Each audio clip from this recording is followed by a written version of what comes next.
چند باتیں ماہ رمضان کے بارے میں عرض کروں گا، اور ماہ رمضان کی دعا میں روزانہ تقریباً ہر نماز کے بعد جو دعا پڑھی جاتی ہے اس میں یہ جملہ دہرایا جاتا ہے کہ یہ وہ مہینہ ہے کہ جس میں انزل فیہ القرآن، جس میں قرآن نازل ہوا۔ اگر میں جلدی سے یہ بات کہہ کے آگے بڑھ جاؤں کہ قرآن کا نازل ہونا جو ہمارے ذہنوں میں ہے تصور، وہ یہ ہے کہ ہاں رسول اللہ صلی اللہ علیہ وآلہ وسلم پر قرآن نازل ہوا۔ ہم علوم قرآن کی کچھ تفصیلی بحثیں ہیں، ان بحثوں میں آپ کو نہیں لے جانا چاہتے ہیں۔ انزلہ یعنی نازل ہونا، نازل ہوا قرآن کے معنی یہ کہ قرآن کہتا ہے شہر رمضان الذی انزل فیہ القرآن، ماہ رمضان وہ ہے کہ جس میں قرآن نازل ہوا۔ تو نزول کے معنی یہ ہے کہ قرآن اللہ کا علم تھا، اللہ کا کلام یعنی اللہ کا علم۔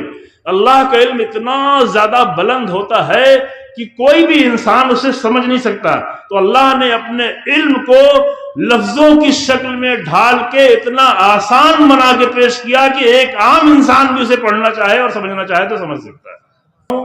کہ شہر رمضان، ماہ، شہر یعنی مہینہ، جی ہاں، آپ دعا پڑھیں گے تو شہر میں آپ شہر الہ آباد نہ کہیے گا۔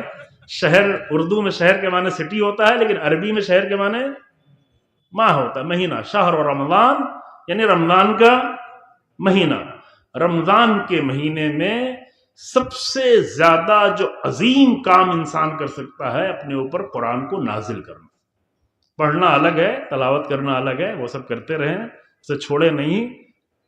جی ہاں، بعض لوگ پریشان ہو جاتے ہیں، بعض جوان لوگ آگے کہتے بھی ہیں ہم نے قرآن کا ترجمہ پڑھنا شروع کر دیا، تفسیر پڑھنا شروع کر دیا تو قرآن ختم نہیں کر پاتے۔ بھئی تفسیر کے لیے الگ وقت رکھیں، قرآن پڑھنے کے لیے الگ وقت رکھیں۔ جو قرآن کا پڑھنا بھی نورانیت پیدا کرتا ہے، قرآن سے رابطہ رکھنا، قرآن کے ساتھ بیٹھنا، یہ سب بہت اچھا ہے۔ تو جو پڑھتے ہیں وہ پڑھیں، کم سے کم ایک جز جو پڑھتے ہیں وہ پڑھیں، لیکن تھوڑا سا وقت جو قرآن کو سمجھنے کے لیے نکالیں۔ عظیم کارنامہ ماہ رمضان کا جملہ عرض کریں آپ کی خدمت میں۔ اگر ماہ رمضان کی تعریف کرنا ہو تو کیا تعریف کریں گے آپ؟ کوئی اگر نان مسلم آپ سے پوچھے کہ ماہ رمضان ہے کیا تو کیا تعریف کریں گے؟ اپنے اپنے دل میں سوچ لیں۔ آپ کو اگر تعریف کرنا ہوا، انٹروڈیوس کرنا ہوا قرآن کی، تو تعریف اس کی کیا تعریف سمجھ رہے ہیں نا آپ سبھی؟ یعنی اس کا انٹروڈکشن ماہ رمضان کا، کہ ماہ رمضان کیا ہے۔ اب یار یہ تو مسلمان محلے ہیں، بازار وزار بھی ہوگا۔ بعض لوگ کہتے ہیں ماہ رمضان بھوکے رہنے کا مہینہ ہے، لیکن دوسرے لوگ سمجھتے ہیں کہ ماہ رمضان بھوکا رہنے کا مہینہ ہے کہ زیادہ کھانے کا مہینہ ہے، چونکہ بازار تو زیادہ سج جاتے ہیں، کھانے کا اہتمام زیادہ ہونے لگتا ہے، راشن بڑھتا ہے۔ اچھی چیز ہے راشن لوگوں تک پہنچانا، غریبوں تک، غریبوں کو قرآن حدیثیں بھی کہتی ہے غریبوں کو یاد کیا جائے۔ البتہ صرف ماہ رمضان نہیں بلکہ ہمیشہ انسان غریبوں کو یاد کرے، غریبوں کو یاد کرنا بہت اچھا ہے۔ کھائے ہوئے لوگوں کو کھلانے سے بہتر ہے کہ جو نہیں کھا پا رہے ان کو کھلا دیا جائے۔ ہم اپنی رسموں کے طور پہ جو کھلا رہے ہوتے ہیں، 40واں فلاں سوم یہ وہ برسی، تو اس میں زیادہ تر لوگ وہ کھاتے ہیں کہ جو کھائے ہوئے ہیں۔ اتنا زیادہ کھلانا ہو گیا ہے کہ بعض لوگ تو مسلسل کھاتے رہتے ہیں۔ کچھ لوگ کہتے ہیں غریبوں کا پیٹ بھر جاتا ہے۔ غریبوں کو پیٹ بھرنے کا اس سے بھی اچھا طریقہ ہے کہ ان کے گھر تک پہنچا دیں، بجائے یہ کہ کھائے ہوئے لوگوں کو کھلائیں اور مجبور کر کے کھلائیں، جن کا کولیسٹرول بڑھا ہوا ہو، جن کا یورک ایسڈ بڑھا ہوا ہو، جن کی شوگر بڑھی ہوئی ہو، ان کو پکڑ کے زبردستی لا کے بیٹھا کے کھلائیں۔ ان کو کھلا دیں جن کے پاس کچھ ہے ہی نہیں، ان کو جا کے پہنچا دیں، 2-4 دن کا پہنچا دیں، ہے نا، وہ شاید زیادہ کام آ جائے گا، واقعی ایصال ثواب ہو جائے گا۔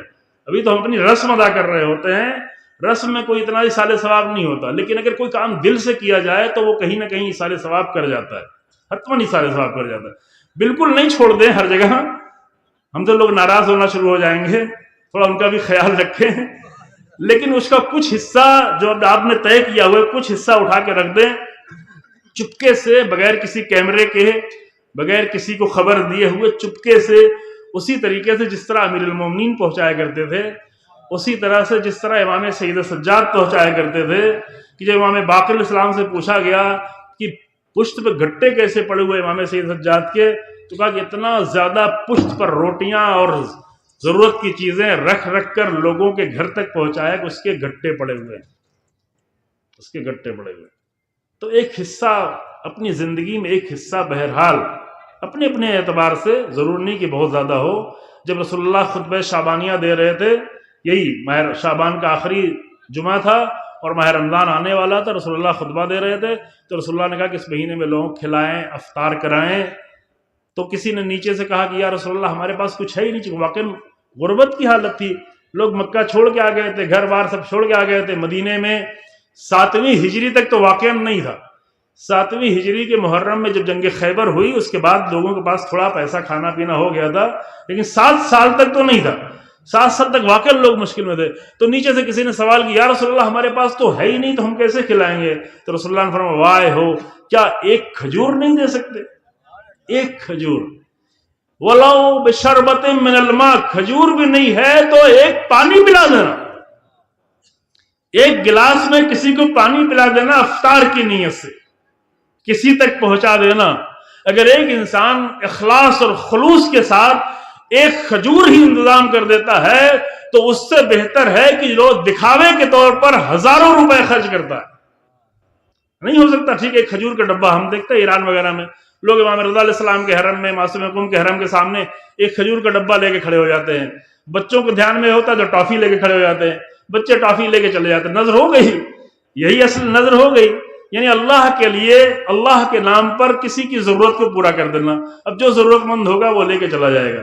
تو بہرحال یہ اہتمام اچھا ہے عزیزو، دوسرے بھی اہتمام ہوتے رہیں، لیکن یہ کہ ماہ رمضان میں واقعاً اپنے آس پاس کے کچھ غریبوں کو یاد کیا جائے اور چپکے سے ان تک کچھ پہنچا دیا جائے جتنا اس کے انسان سے ممکن ہو۔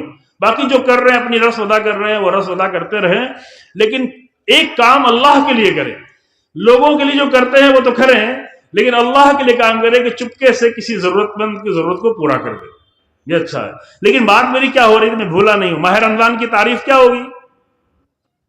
اب اگر مسلمان بازاروں سے کوئی گزر جائے نان مسلم تو وہ تو یہی سمجھے گا کہ اس نے سنا یہ تھا کہ ماہ رمضان روزہ رہنے کا مہینہ ہے، لیکن بازار کو دیکھے گا تو یہ سمجھے گا کہ ماہ رمضان کھانے کا مہینہ ہے نا۔ بازار، یہ تو الہ آباد کے شہر مجھے اندازہ نہیں، لیکن میں بعض بڑے شہروں بامبے وغیرہ میں دیکھ چکا ہوں، رات بھر اتنی رونق ہوتی ہے، اتنی رونق ہوتی ہے بازاروں میں کھانے پینے کی، یہ کہ ان کو دن میں بھوکا رہنا ہے تو اس بھوک کے احساس کی وجہ سے اتنا کھاتے ہیں، اتنا کھاتے ہیں کہ دن میں ذرہ برابر بھی بھوک کا احساس ہونے ہی نہ پائے۔ بلکہ بعض لوگ تو اپنے ویٹ کو بھی بڑھا لیتے ہیں ماہ رمضان میں۔ جی ہاں، ہمارے گاؤں میں کبھی ایک صاحب آئے تھے، انہوں نے ماہ رمضان کے آخر میں اپنے آپ کو تولا تو ان کا 3-4 کلو ویٹ بڑھ چکا تھا، ویٹ بڑھ گیا تھا، ماہ رمضان میں ویٹ بڑھ گیا تھا، شوگر بھی بڑھ گئی ہوگی۔ تو یہ ماہ رمضان کی تعریف نہیں ہے عزیزو، سمجھ رہے ہیں؟ ماہ رمضان کی تعریف یہ نہیں ہے۔ ماہ رمضان کی تعریف نہ بھوکا رہنا ہے، ماہ رمضان کی تعریف نہ کھانا کھانا ہے۔ ماہ رمضان کی قرآن نے صرف ایک تعریف کی ہے، ٹھیک ہے؟ ہماری آپ کی، آپ لوگوں نے سب نے سوچ لیا ہوگا نا کوئی نہ کوئی تعریف، دعاؤں کا مہینہ، عبادت کا مہینہ، نماز کا مہینہ، قرآن پڑھنے کا مہینہ، جو کچھ بھی آپ نے اپنی تعریف کی، کھانے کا مہینہ، بھوکا رہنے کا مہینہ، کھلانے کا مہینہ، افطار کا مہینہ، سحری کا مہینہ، جو بھی آپ نے تعریف سوچی ہو اپنے ذہن میں رکھیں، لیکن ایک بار اس پروردگار سے پوچھیں کہ پروردگار تو نے ماہ رمضان قرار دیا ہے تو تیری نظر میں ماہ رمضان کیا ہے؟ تو ماہ رمضان کی تعریف کیا کرتا ہے؟ تو ماہ رمضان کی قرآن میں صرف اور صرف ایک تعریف کی گئی ہے، اور کیا؟ روزہ رہنے کا مہینہ۔ یہ نہیں کہا گیا، یہ نہیں کہا گیا کہ ماہ رمضان روزہ رہنے کا مہینہ ہے، بلکہ کیا کہا گیا؟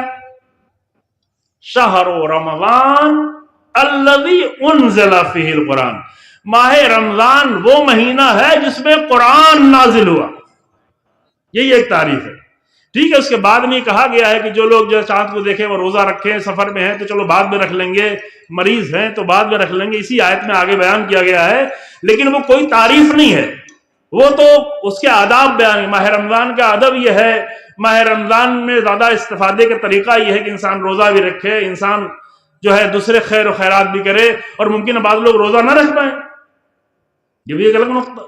ممکن ہے بعض لوگ کسی وجہ سے، مریض کی وجہ سے، سفر کی وجہ سے، بیماری کی وجہ سے، بوڑھے ہونے کی وجہ سے روزہ نہ رکھ پائیں، تو وہ انسان توجہ کریں، وہ انسان جو کسی مجبوری کی وجہ سے روزہ نہیں رکھ پاتا ہے تو کیا وہ ماہ رمضان سے محروم ہو گیا؟